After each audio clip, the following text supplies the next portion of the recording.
bangga memiliki Allah seperti-Mu Tuhan. Terima kasih Yesus. Sebab Engkau Allah yang tidak pernah berubah. Amin. Dulu, sekarang, sampai selama-lamanya. Mujizat Tuhan masih ada sampai saat hari ini.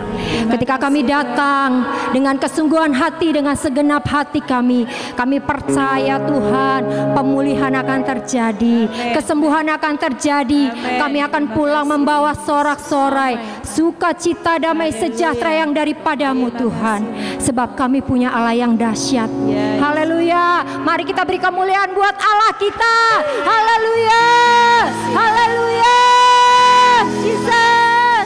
Mari kita mau satukan hati kita. Kita mau berdoa. Bapa, kami mengucap syukur Tuhan, karena kami punya Allah yang besar, Allah yang dahsyat. Kami bangga memiliki Allah seperti-Mu Tuhan. Kami mengucap syukur buat kasih setia Tuhan yang tidak pernah meninggalkan kami. Hingga saat hari ini kami boleh ada sebagaimana kami ada Tuhan. Terima kasih Tuhan Yesus. Kami mau serahkan ibadah kami dari awal pertengahan sampai akhirnya ke dalam tangan Tuhan. Kami percaya Tuhan, kami ada dalam kendali Tuhan. Terima kasih Tuhan, kuasai setiap hati kami, kuasai ruangan ini Tuhan. Semua prasarana yang kami gunakan Bapa, dalam nama Tuhan Yesus Kau yang memberkati. Terima kasih Tuhan, kami siap memuji, bersorak-sorai meninggikan nama Tuhan. Yang percaya dan mau meninggikan nama Tuhan bersama saya katakan amin. Haleluya. Haleluya. Shalom. Apa kabarnya hari ini? Luar biasa, diberkati melimpah-limpah dan menjadi berkat. Amin, karena kita punya Allah yang besar. Amin. Amin. Apapun yang terjadi dalam hidup kita, biarlah kita senantiasa mengucap syukur. Karena ucapan syukur adalah bahasa mujizat. Amin. Mari kita bangkit berdiri. Kita menaikkan pujian, segala puji syukur hanya bagi-Mu Tuhan. Kami mau sorak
siapkan hati kita. Biar hati kita terus melekat kepada Tuhan. Biar apa yang kita lakukan seturut dengan yang Tuhan mau. Kami mau hidup kami menyenangkan hati-Mu Tuhan. Tetapkan apa yang kami buat. Tepatkan setiap langkah kami Tuhan. Karena kami perlu Engkau Tuhan. Kami mau hidup kami menyenangkan-Mu Tuhan. Kemurahan demi kemurahan kami terima hingga saat hari ini Tuhan. Kebaikan, kedahsyatan-Mu Tuhan.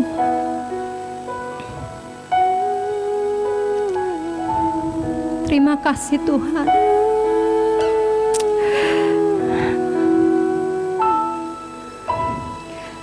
Semua karena kemurahan-Mu,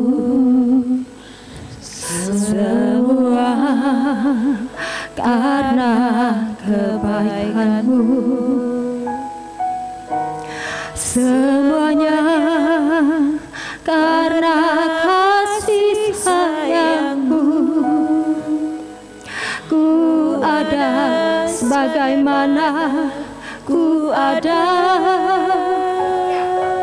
Kau Yesus, kekasih jiwaku. Kami mau menyenangkan-Mu Tuhan. Menyenangkan-Mu setiap waktu. Memuaskan hati-Mu, tujuan hidupku. Lekatkan hatiku, lekatkan hatiku,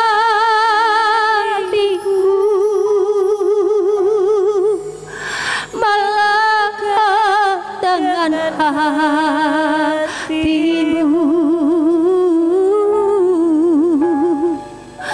Tetapkanlah langkahku sejalan dengan firman-Mu.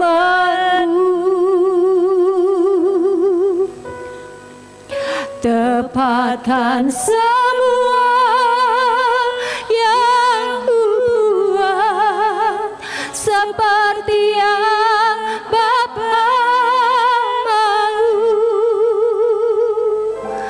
Datanglah kerajaan-Mu, jadilah kehendak-Mu di bumi seperti di surga.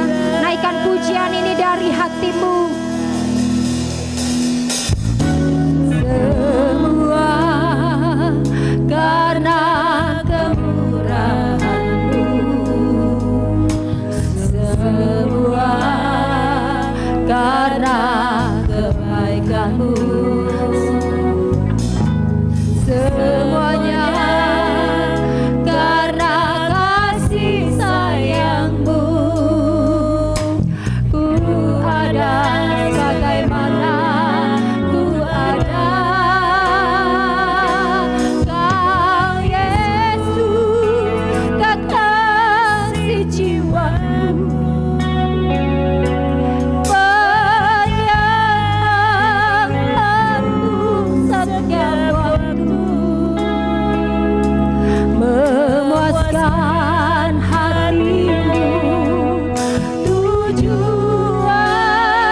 Kami bersyukur kalau pagi hari ini kami boleh beribadah Tuhan. Semua karena kemurahan-Mu Tuhan. Sehingga kami boleh memulai di bulan yang baru, di bulan Juni ini Tuhan, di awal minggu. Kami boleh beribadah bersama Tuhan. Juga baik yang masih beribadah live streaming Bapa, kami percaya Tuhan, semua karena anugerah-Mu Tuhan, hanya kemurahan-Mu bagi kami Tuhan. Terima kasih Bapa, ini waktunya kami untuk duduk diam di bawah kaki-Mu Tuhan, untuk mendengarkan kebenaran firman-Mu Bapa. Urapi kami semua, baik yang di tempat ini Bapa, maupun yang live streaming Bapa, kami percaya semua diurapi Engkau Tuhan, dengan urapan yang sama Bapa. Mereka boleh menerima daripada Engkau Bapa. Terima kasih Bapa, urapi hamba-Mu yang menyampaikan kebenaran firman-Mu, pakai lidah bibir hamba-Mu Tuhan, untuk memberitakan kebenaran firman-Mu Tuhan, dan hanya daripada Engkau Tuhan yang hamba-Mu sampaikan. Terima kasih Bapa, rendah-rendahkan hamba-Mu serendah mungkin, sembunyikan hamba-Mu di balik salib-Mu Tuhan, biar nama-Mu saja yang dipermuliakan Bapa. Terima kasih Bapa, kami percaya ketika firman-Mu disampaikan, banyak pemulihan yang terjadi Tuhan, mujizat-Mu boleh terjadi Bapa, boleh ada kesembuhan boleh terjadi. Kami percaya Tuhan, karena firman-Mu Tuhan, kami sampaikan semua untuk kebenaran Tuhan. Dan kami percaya Tuhan, kami dibenarkan karena kami orang-orang yang Engkau benarkan. Terima kasih Bapa, kami serahkan semua di dalam tangan-Mu, di dalam nama Bapa, Putra dan Roh Kudus, kami telah berdoa dan mengucap syukur. Haleluya, amin. Shalom. Apa kabar? Amin. Kita kurang lebih sudah hampir 2-3 bulan tidak beribadah di tempat ini, tapi saya lihat semuanya gemuk-gemuk. Luar biasa. Jadi saat lockdown ini nggak pengaruh. Karena kita percaya ketika hal ini terjadi ada maksud Tuhan bagi kita. Mari kita baca di firman Tuhan di Ibrani 10 ayat 36. Jadi tema khotbah saya pagi hari ini adalah mengenai ketekunan. Bisa dibantu? Baik, saya bacakan. Sebab kamu memerlukan ketekunan, supaya sesudah kamu melakukan kehendak Allah, kamu memperoleh apa yang dijanjikan itu. Amin. Jadi di sini ketika kita melakukan ketekunan, Tuhan punya janji. Nah, janji Tuhan ini bersifat, ada yang bersifat corporate atau untuk semua, dan ada yang personal, masing-masing daripada kita. Itu akan berbeda-beda janji Tuhan. Jadi di sini yang bersifat corporate apa? Ketika kita setia, taat sampai pada akhirnya nanti, janji Tuhan hidup kekal. Itu Tuhan janjikan buat kita. Nah, kalau untuk personal, ini masing-masing berbeda-beda. Tuhan punya janji masing-masing. Nah, pada waktu seperti saat ini, kita tahu kita nggak bisa kemana-mana, dan kita hanya di rumah. Nah, inilah kalau saya bilang waktunya kita mempertajam kedekatan kita sama Tuhan, dan ketika Roh Kudus, kita bisa bertanya, sebenarnya personal, janji Tuhan buat kita masing-masing itu apa? Nah, disinilah waktunya kita lebih dekat lagi, melekat sama Tuhan. Bagaimana Roh Kudus sudah dicurahkan luar biasa. Kalau kita percaya bahwa ini adalah Pantekosta orang ketiga. Jadi sesuatu yang luar biasa yang Tuhan sediakan. Pencurahannya luar biasa ketika pertama kali kita lihat diinsafkan. Ya kan, Roh Kudus itu menginsafkan orang untuk berbalik daripada yang jahat kepada yang baik. Yang kedua, dia memberikan kekuatan penghiburan buat kita. Nah, ketika waktu-waktu kita tidak bisa kemana-mana, ini adalah waktunya kita duduk diam. Ada maksud Tuhan. Jadi kita nggak bisa kemana-mana, rasanya kurang enak. Semuanya dibatasin. Mau pergi ke sana harus ada aturannya, ada protokolnya. Tapi itu nggak masalah. Karena Tuhan mau ketika kita di rumah pun ada hadirat Tuhan. Jadi kalau berapa hari ada orang, waduh kalau nggak ke gereja nggak enak. Kalau tidak bersekutu, dimanapun kita ada hadirat Tuhan. Kadang-kadang kita berjalan pun hadirat Tuhan ada. Kenapa? Karena kita terus melekat sama Tuhan. Tapi waktu ini adalah waktu dengan keluarga. Nah ini yang susah ya. Kadang-kadang kan kalau keluarga, misalnya suami dari keluarga tuh paling berapa jam. Dalam seminggu berapa jam. Paling nggak ada Sabtu, Minggu, tiap hari nggak pernah di rumah. Nah sekarang waktunya tiap hari di rumah. Ini nggak gampang kalau saya lihat. Setiap hari di rumah. Ini mungkin orang ada yang bilang sampai 4L, apalagi kalau rumahnya kecil. Lo lagi. Keluar pintu udah ketemu lagi kan. Nah ini banyak orang, waduh kok kayaknya nggak betah. Tapi kalau saya lihat dari proses yang 3 bulan ini, sebenarnya luar biasa. Kita bisa lihat, kalau saya perhatikan ya di sosial media, itu banyak yang luar biasa. Tiap hari ada yang upload. Wah hari ini masak ini, hari ini bikin ini. Wah luar biasa sih bilang.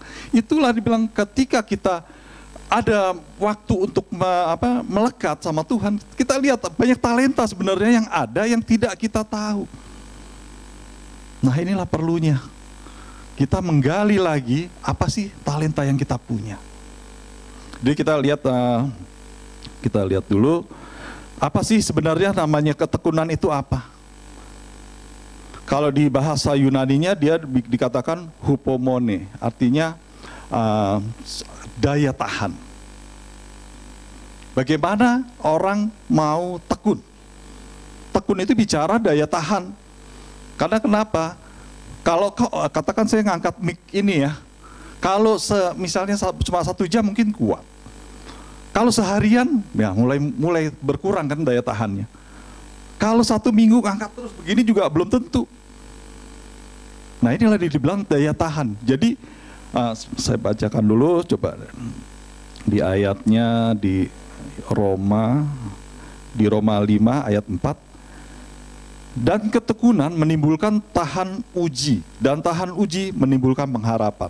Jadi ketika kita tekun, ada daya tahan uji.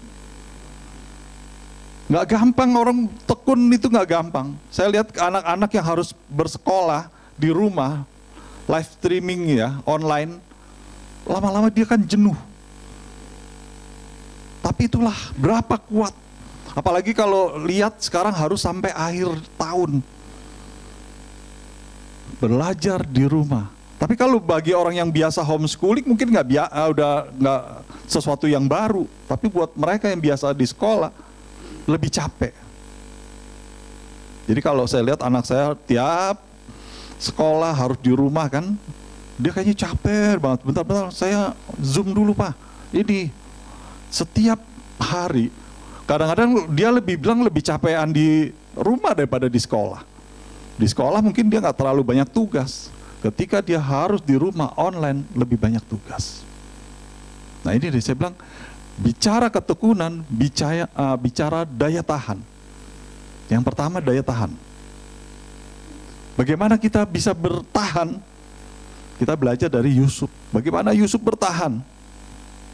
Ketika dia dapat mimpi, ya kan, dia dapat mimpi sampai dia selesai menerima janji Tuhan, dia jadi wakil Firaun.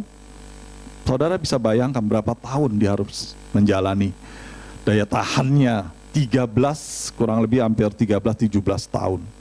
Dari mimpi itu dia dapat sampai mimpi itu terjadi. Nah inilah waktu-waktunya ketika kita suruh Tuhan bertekun, kita melekat sama Tuhan. Ini waktunya Roh Kudus luar biasa bekerja. Jadi ketika kita di rumah, kita melekat sama Tuhan, kita tanya. Mungkin kan banyak dari kita juga mengalami, aduh, ada yang sudah tidak bekerja lagi karena PHK. Banyak hal. Tapi kita melekat, kita tahu Tuhan sebenarnya apa personal janji yang Tuhan mau buat masing-masing dari saudara. Jadi ada janji yang corporate, itu udah pasti ketika kita percaya, setia dan taat sampai akhir, Tuhan sudah janjikan hidup kekal. Itu sudah pasti. Tapi personal itu masing-masing punya, Tuhan punya. Ada yang satu, oh nanti kamu akan jadi presiden. Nah, itu ada janji Tuhan. Jadi masing-masing itu berbeda-beda. Karena Tuhan tidak seragam mengasih janji sama satu dengan lain. Nah, ini yang kita gali. Ketika kita punya waktu, ketika kita melekat sama Tuhan, Roh Kudus akan bicara. Sebenarnya kamu tuh, Tuhan maunya jadi apa? Ya kan, kalau kita bicara orang-orang yang berhasil atau para negarawan, beda-beda. Awalnya dia seorang apa? Terus Tuhan bawa terus. Sampai ada yang jadi presiden, ada yang jadi yang lain. Tapi dia tahu tujuan hidup. Nah, banyak dari kita personal janji ini yang tidak jarang digali. Sebenarnya bicara sama Roh Kudus, bicara sama Tuhan. Apa yang Tuhan mau? Kadang-kadang kita salah, nggak apa-apa. Kalau dulu kan kadang-kadang kalau ketika saya dulu lulus pun banyak, oh udah yang penting kerjalah. Kalau katakan orang kerja tidak di bidangnya juga nggak apa-apa. Karena dulu ada juga orang kuliah, udah kadang-kadang bukan kuliah yang dia suka, yang penting kuliah. Nah, inilah waktu-waktunya. Bagaimana kita bisa bertekun sama Tuhan, kita bicara dengan Roh Kudus, maka kita tahu Tuhan tuh mau apa. Kita pertama, ketekunan memerlukan daya tahan. Nggak ada kita bisa berhasil tanpa ketekunan. Nah ini, jadi bagaimana kita bisa kuat? Ya, karena lo bilang, ketika kita tekun, ketekunan itu bikin apa? Tahan uji. Tidak ada sesuatu pun nih, katakan benda ya. Kalau saya di otomotif, saya katakan ketika gampangnya motor lah. Motor kan semua ada pernya kan, ada per keongnya kan. Kalau enggak kan dia ambles kan. Nah, per itu kalau kita pakai nggak pernah hitung mau berapa lama, kayak pokoknya rusak ganti. Tapi mereka tuh dihitung. Endurance-nya, daya tahannya berapa kali. Kalau kebetulan saya supply wire-nya, jadi saya kasih, dia tes. Kalau nggak lulus tes, nggak diterima, nggak bisa pakai. Kalau nggak salah 200.000 kali. Jadi dia digoyang terus sampai 200.000. Kalau dia nggak patah atau dia nggak melengkung, nggak apa, baru benar. Ketika jadi per. Nah, inilah yang dibilang endurance, daya tahan. Manusia sama. Ketika dia dipaksa bertekun, dia akan punya endurance. Lama-lama dia akan tahan. Daya tahan itu. Kalau kita nggak ada masalah, nggak ada pergumulan, kita nggak pernah diuji. Akhirnya apa? Kita nggak punya daya tahan. Setiap menghadapi masalah, langsung kalah. Nah, Tuhan mau kita punya daya tahan. Ketekunan itu membawa kita untuk punya daya tahan. Jadi kalau bahasa Yunani-nya dibilang hupomene, dia harus punya daya tahan. Pertama itu daya tahan. Yusuf bagaimana nggak kuat? Ya kan, kalau dibilang dia di penjara, sampai kemana-mana, tapi akhir. Nah, yang kita tahu tuh akhir. Ikut Yesus mungkin awalnya nggak menyenangkan. Capek, artinya banyak cobaan, banyak masalah. Tapi kita udah tahu ending, ya kan? Endingnya yang penting. Kita udah tahu nih, pasti akhirnya pasti baik. Gak pernah Tuhan bawa yang tidak baik. Walaupun kayak gimana pun, percobaan gimana pun, Tuhan pasti menolong kita. Kita baca ayatnya di Roma 8 ayat 28. Coba. Kenapa segala sesuatu bisa mendatangkan kebaikan? Karena ada Roh Tuhan. Di sini dikatakan Tuhan ikut bekerja. Bisa ditampilkan?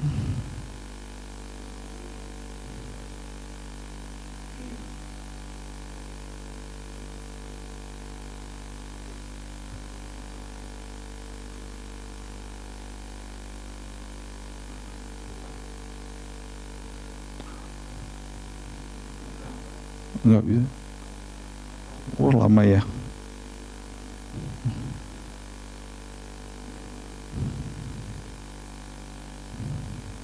Baik, saya bacakan aja.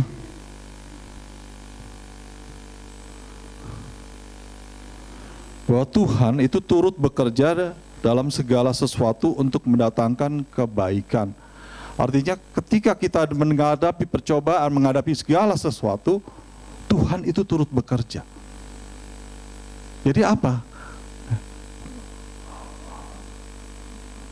Nah, saya bacakan nih. Kita tahu sekarang bahwa Allah turut bekerja dalam segala sesuatu untuk mendatangkan kebaikan bagi mereka yang mengasihi Dia, yaitu bagi mereka yang terpanggil sesuai dengan rencana Allah. Jadi dalam segala sesuatu Allah ikut bekerja. Jadi jangan usah takut. Ketika kita mengalami segala masalah, ada ujian supaya kita tahan uji. Karena Allah itu setia, selalu ikut bekerja mendatangkan kebaikan buat kita. Ya kan, kalau kita lihat ketika kita mengalami hal seperti sekarang ini pun Tuhan bekerja. Kenapa? Saya lihat banyak talenta yang tersembunyi yang sekarang kelihatan. Ternyata banyak orang yang jualan makanan online pun masih bisa. Jadi nggak usah takut, kita Tuhan selalu buka jalan. Saya bilang ketika kondisi kita juga sama ya, saya bekerja juga harus dipotong gaji. Tapi saya lihat istri saya banyak kreativitasnya, bisa masak macam-macam. Jadi saya di rumah pun jadi gemuk dibandingin saya bekerja. Saya bilang waduh, karena makannya enak-enak gak dimakan sayang ya. Nah inilah saya bilang dia bisa masak apa aja ternyata. Tetapi ya itu karena memang tidak ada dia tidak mau pakai, artinya ketalenta itu dia nggak kembangkan. Pokoknya buat iseng aja. Padahal kalau diri itu kan itu sebenarnya potensi yang bisa dikembangkan. Nah, bisa bikin catering, bisa bikin apa sebenarnya itu. Nah, tapi ya karena nggak perlu, istilahnya dia merasa wah udah nggak perlu ya tidak dikembangkan ya itu masalah. Begitu lihat kondisi sekarang banyak talenta saya lihat yang bisa dikembangkan. Tapi juga sebelum salon pada buka, saya lihat kok semuanya pada cantik-cantik. Nah ini saya juga bingung. Ya kan kalau dibilang, saya lihat di Facebook kok pada cantik-cantik gitu. Ini nggak tahu pakai aplikasi atau apa. Saya bilang, saya tanya sama istri saya, ini siapa mah? Oh si Anu. Wah kok lain mukanya? Wah ini, saya pikir waduh untung juga nih suami-suaminya. Jadi nggak perlu ke salon ya. Pengeluaran berkurang tapi tetap cantik. Nah ini kan yang luar biasa. Nah kita lihat, nah itulah saya bilang ada aja kreativitas orang kan. Ada yang seneng, wah biasanya nggak pernah nari-nari sekarang nari terus tiap hari. Wah ada juga. Jadi luar biasa banyak talenta sebenarnya. Jadi sukacita. Kita tahu penyakit ini, wabah ini harus dilawan dengan apa? Sukacita. Imun itu naik ketika kita ketawa, kita gembira itu imun naik. Gak gampang sakit, gak gampang kena. Kenapa? Karena imun kita jadi kuat. Tapi kalau kita merenung terus, kita sedih, wah tambah lemes kita. Imun itu akan turun. Jadi ketakutan itu yang sebenarnya melemahkan imun kita. Nah kalau kita bisa berkumpul, kita bisa bersukacita, imun kita akan naik. Penyakit itu kabur semua. Karena dengan imun yang kuat, nggak ada yang bisa kena. Itu juga teori dari dokter pun sama. Imun itu ditimbulkan dari dalam diri kita. Makanya nggak salah Alkitab katakan, hati yang gembira, obat yang manjur.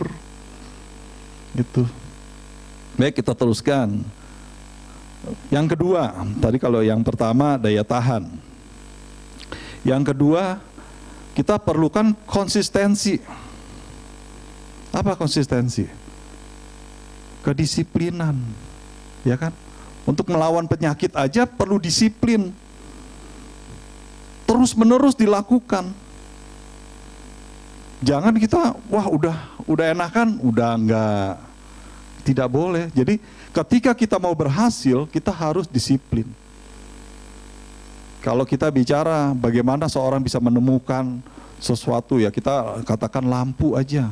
Kalau orang itu tidak terus menerus, tidak disiplin, gagal sekali terus nyerah, nggak akan jadi. Sama lah, kalau dibilang ketika belajar kita bikin kue lah.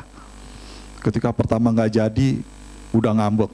Wah udahlah, nggak bisa. Nggak bakal jadi. Tapi ketika kita nggak jadi, kita mulai lagi, ulang lagi, coba lagi. Akhirnya jadi. Perlu ketekunan, ya kan? Perlu kedisiplinan. Kalau kita nggak disiplin, nggak bisa. Nah, pemerintah juga sama.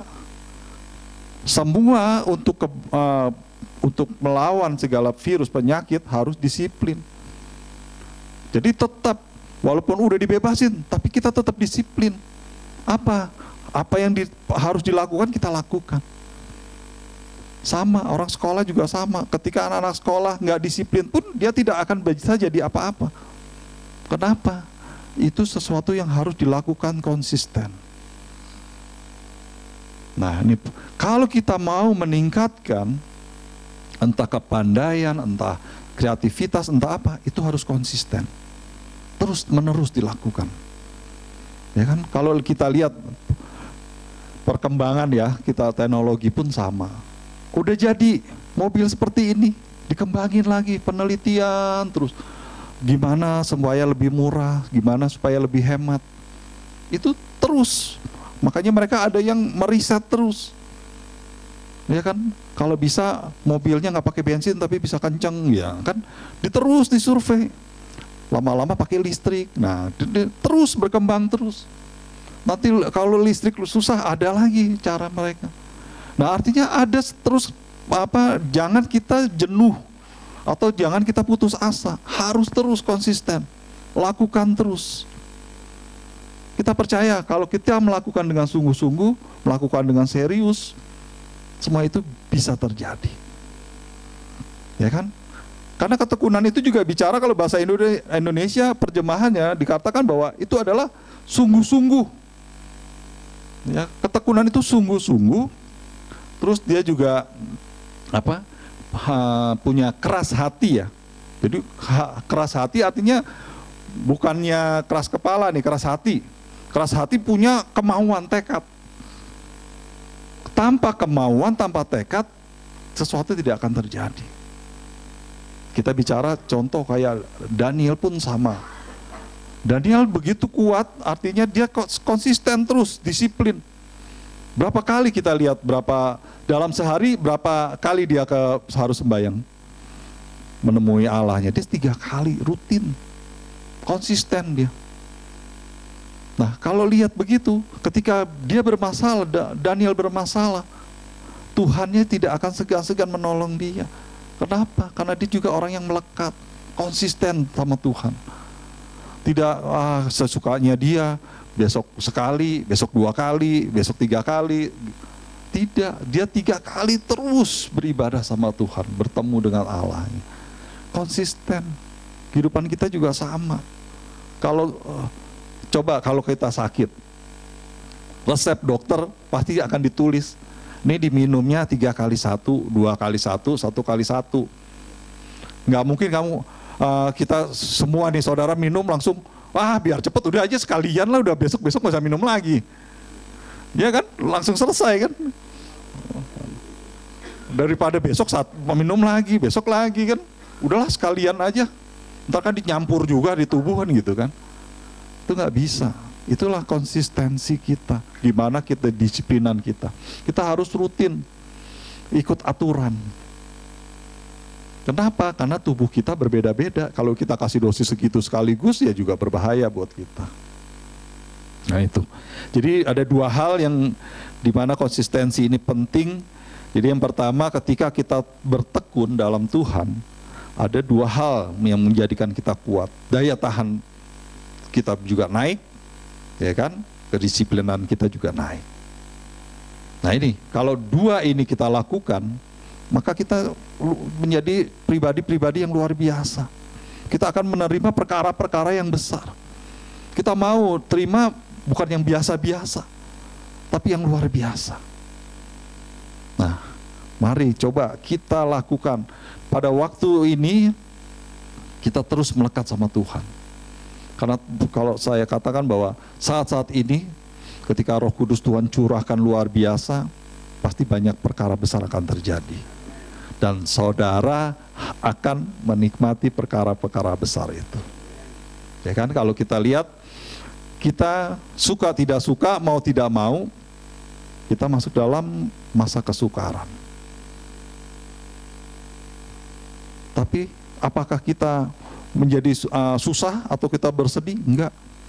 Kita tahu yang seperti tadi bilang, Tuhan Allah turut bekerja.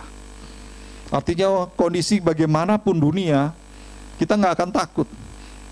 Kalau saya ceritakan saudara bagaimana ke depannya, mungkin ada saudara akan takut.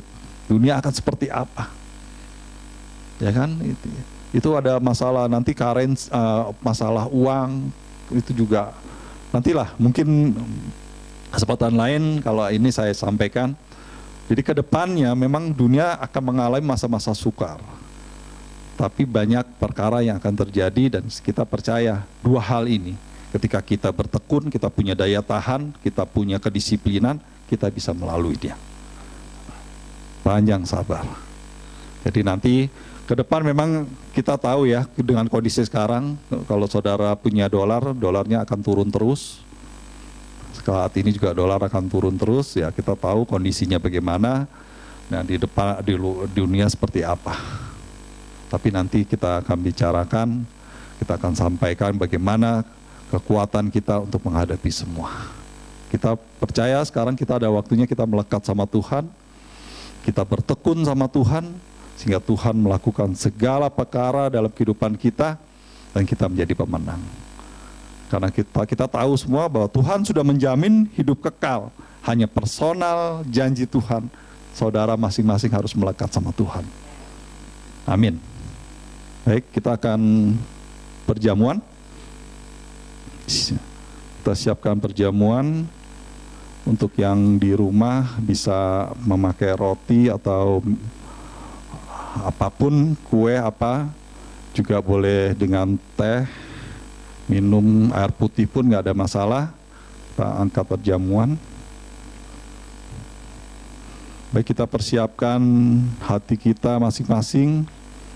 Kita minta Tuhan untuk supaya kita dilayakkan untuk menerima perjamuan kudus ini, supaya menjadi imunasi bagi kita untuk menghadapi segala permasalahan dalam kehidupan kita. Kita percaya ketika Tuhan ikut bekerja dalam hidup kita, maka kemurahan Tuhan akan terjadi buat kita.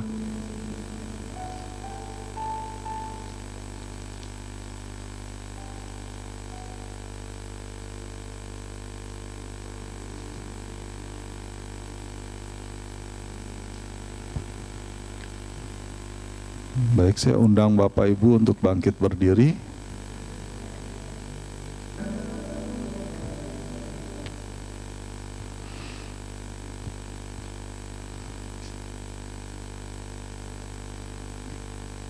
Saya bacakan ayat firman Tuhan. Allah itu bagi kita tempat perlindungan dan kekuatan, sebagai penolong dalam kesesakan sangat terbukti. Mazmur 46 ayat 2. Kita tahu dalam kondisi apapun, Tuhan adalah kekuatan kita, Tuhan yang adalah penolong kita. Baik, mari angkat roti di atas kepala kita. Apa yang aku teruskan kepadamu, aku terima daripada Tuhan Yesus. Pada malam sebelum Yesus diserahkan, Yesus mengambil roti, mengucap syukur, lalu memecah-mecahkannya dan membagikannya pada para murid sambil berkata, inilah tubuhku yang diserahkan bagimu, perbuatlah ini sebagai peringatan akan aku. Ini adalah tubuh Kristus yang tercabik-cabik untuk segala pengampunan dosa kita, karena pelanggaran kita, karena segala sakit penyakit kita sudah ditanggung oleh tubuh Kristus. Ini adalah tubuh Kristus. Mari kita makan sambil berkata, di dalam nama Tuhan Yesus Kristus.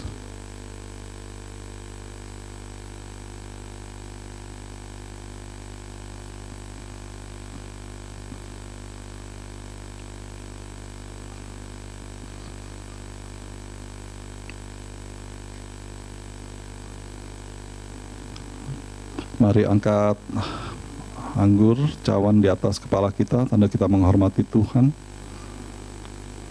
Setelah makan, Yesus mengambil cawan berisi air anggur, lalu berkata, inilah cawan perjanjian baru yang dimateraikan oleh darahku. Perbuatlah ini setiap kali kamu meminumnya sebagai peringatan akan aku. Ini adalah darah Kristus yang tercurah bagi kita. 3 kali darah ini tercurah bagi kita untuk mengampuni, juga untuk segala kutuk pelanggaran kita sudah ditanggung Tuhan di atas kayu salib. Inilah darah Kristus. Mari kita minum sambil berkata, di dalam nama Tuhan Yesus Kristus.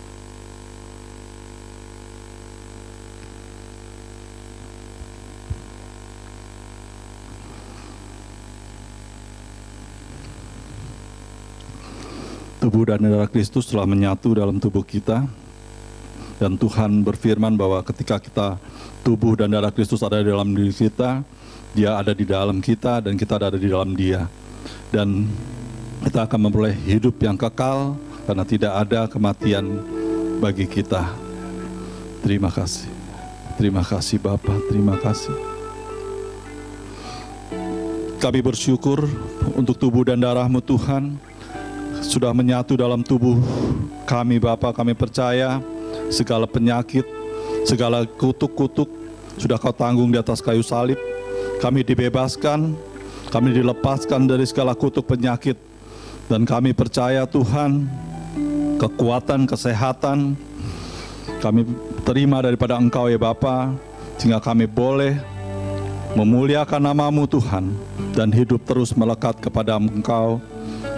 Sehingga kami percaya ketika Engkau datang, Kau dapati iman menjadi iman yang kuat, iman yang teguh sesuai dengan kehendak-Mu ya Bapa. Terima kasih Bapa, terima kasih. Sebelum kami berpisah satu dengan lainnya Bapa, kami juga mau menabur untuk pekerjaan-Mu di tempat ini Bapa. Kami percaya Tuhan, Engkau memberkati kami, baik berupa taburan kami, perpuluhan, ucapan syukur, atau apapun juga Bapa. Kami percaya Engkau yang memberkatinya Tuhan, Engkau yang mengembalikannya berlipat kali ganda Bapa. Terima kasih Bapa, terima kasih. Saudara-saudara, marilah pulang, terimalah berkat daripada Allah Bapa. Dan jika engkau baik-baik mendengarkan suara Tuhan Allah-Mu, dan dengan setia melakukan segala yang diperintahkannya kepadamu, maka semua berkat ini menjadi bagianmu, menjadi milikmu.